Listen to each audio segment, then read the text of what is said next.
मी पत्र जे घोटकी महाराज संस्थेना द्या म्हणून सांगितलं होतं ते पत्र आयुक्तासमोरच गेलं नाही. आमदारांच्या पत्राला किंमत न देता दुसऱ्यांनी कोणीतरी जे सांगते त्यांचं ऐकणं आणि एकतर्फे ऐकून महानगरपालिका चालवत असेल तर हे फार मोठ्या प्रमाणात चुकीचं आहे. मी तर सांगू इच्छितो की आमच्यातला कोणी आमदारही असो किंवा कोणी नगरसेवक असो, पण असं वागत असेल तर त्याला समाज कधी माफ करणार. या बातमीचे प्रायोजक डॉक्टर ओजस मयूर शहा यांचे smiles 32 absolute solution for dentistry. पत्ता care of Navani traders, Manik Chowk, hotel Anand Bhavan समोर, सोलापूर. संपर्क 9607151719.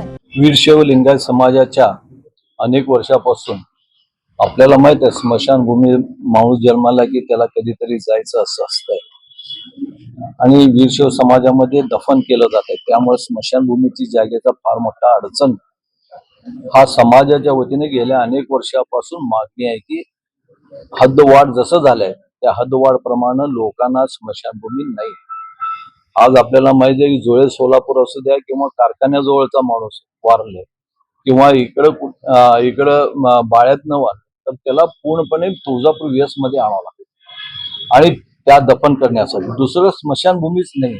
आणि त्यासाठी मी एकदा तिथं हिंदू स्मशानभूमीच्या इथं गेलं असताना तिथं रिकाम जागा दिसलं, गौऱ्या मारत होते त्या जागेवर.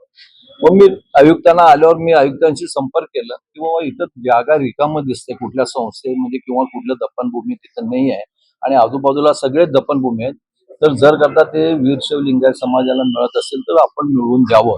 मग ते म्हणले की तुम्ही एक पत्र द्या.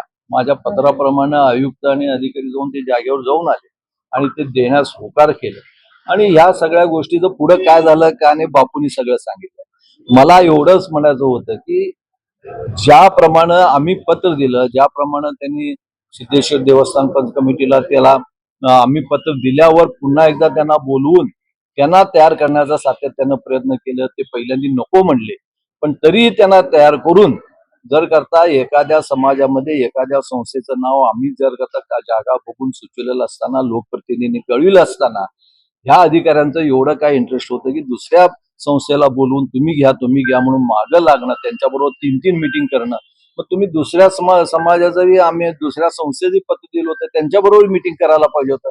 आम्ही तो वडगी महाराजांचं त्यांच्या संस्थेत पत्र असं होतं की आम्ही आमच्या स्वखर्चानं सगळं करू तिथं असं स्पष्टपणे म्हणलेलं असताना आपण ते डावलून आता आज मला असं आज आम्ही बापू सगळेजण चर्चा केलं असताना तिथं माहित झालं की त्या मी पत्र जे घोटकी महाराज संस्थेना द्या म्हणून सांगितलं होतं ते पत्र आयुक्तासमोरच गेलं नाही.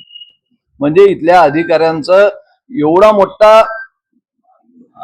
हे चाललंय की आमदारांच्या पत्राला किंमत न देता दुसऱ्यांनी कोणीतरी जे सांगते त्यांचं ऐकणं आणि एकतर्फे ऐकून महानगरपालिका चालवत असेल तर हे फार मोठ्या प्रमाणात चुकीचं आहे. मी सांगू इच्छितो की घोटकी महाराज संस्था ही फार मोठी संस्था आहे. हजारो एकर जमीन त्यांच्या स्वतःच्या संस्थे आहेत. त्यांच्या जवळपास 30 ते 40 शाळा ज्या खेडेगावामध्ये किंवा ज्या वस्तीमध्ये शाळा होऊ शकत नाही, शासनाने चालवलं नाही, पण तिथं घोटकी महाराज तिथल्या मुलांना शिक्षण मिळण्यासाठी तिथं संस्था काढून आज हजारो लोक त्यांच्या इथं संस्थेमध्ये कामाला आहेत. आणि त्या संस्थेला 2 एकर जागेची किंमत नाही. किंमत ही जागेची नाही. आम्ही सांगितलं होतं महाराजांना जाऊन की महाराज हे आमच्या समाजाचे मोठे धर्मगुरू आहेत. अनेक शिवाचार्य त्यांच्या पाठशाळेमध्ये शिकून आज मोठे झालेले आहेत, जगतपूर झालेले आहेत त्या संस्थेमधनं बाहेर होऊन. पण त्या संस्थेला जाणून बुजून खाली दाखवणं किंवा त्या महाराजांबद्दल आम्ही जेव्हा महाराजांना शब्द दिलेला असताना मुद्दामून आपण नाही करून दाखवणं हे बरोबर नाही आहे. मी मगाशी सांगितलं वर की बाबा म्हातारी मेलेत दुःख नाही, काळ एवढ्या मोठ्या प्रमाणात सोसवणं बरोबर नाही आहे. जे कोणी अधिकारी असं वागत असेल किंवा ज्या समाजामध्ये ते निर्माण कुणाच्या सांगण्यावर न होत असेल तर हे चुकीचं आहे. मी तर सांगू इच्छितो की आमच्यातला कोणी आमदारही असो किंवा कोणी नगरसेवक असो, पण असं वागत असेल तर त्याला समाज कधी माफ करणार नाही. आर्थिक व्यवहार झालाय का नाही आम्हाला असं वाटत नाही, पण कुणाच्या तर दबावाखाली मात्र हे नक्की झालेलं आहे. इथं मिळावं. आपण आता मगाशी बापूंनी सांगितलं, आम्ही सगळ्यांनी सांगितलं की याच्यामध्ये एक पत्र तयार करून आम्ही आयुक्तांकडे देऊ. आयुक्तांना ते जी ठराव झालाय त्याला विकटित करावं असं आम्ही त्यांना सांगितलेलं आहे. कारण चुकीच्या पद्धतीनं ज्या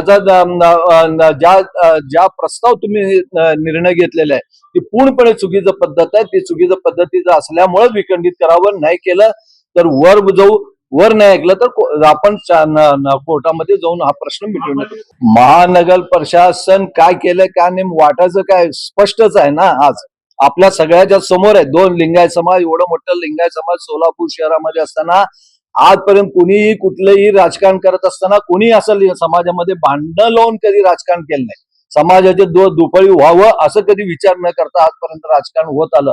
पण आजची परिस्थिती राजकारणाची वेगळी दिशा धरत आहे. म्हणूनच सांगू इच्छितो, म्हणूनच या दिशेला कुठेतरी थांबायला पाहिजे. संस्था दोन्ही एकच आहेत, दोन्ही लिंगायत समाज आहेत. जेवढं आमचे सिद्धेश्वर महाराजाबद्दल भक्ती आहे तेवढीच भक्ती वडगी महाराजाबद्दल आहे. कारण वडगी महाराजांचे आज ज्यांच्याशी आम्ही शब्द दिलो होतो ते आमचे समाजाचे जगद्गुरू आहेत. आणि त्यांच्याशी बोललं असताना हे दोन्ही जाणून बुजून करत असेल ते चुकीचं आहे. याला समाज विचार केल्याशिवाय ह्याच्याबद्दल राहणार नाही. प्रत्येक कुटुंबासाठी कुटुंबातील प्रत्येकासाठी Ardra mall family one stop showroom. Men's section suiting and shirting, ethnic wear, branded wear, economy wear and inner wear. Women's section silk saris, ethnic wear and readymade, kids and home furnishing, kids readymade, newborn dresses, home furniture, handloom. Women's section saris, matching nightwear, hosiery and lingeries. सोलापुरातील एक नवीन destination. मॉलची वेळ सकाळी 10 ते रात्री 9 वाजेपर्यंत. पत्ता सम्राट चौक डी मार्ट समोर, सोलापूर. संपर्क 92 70 41 30 01 किंवा 92 70 41 30 02.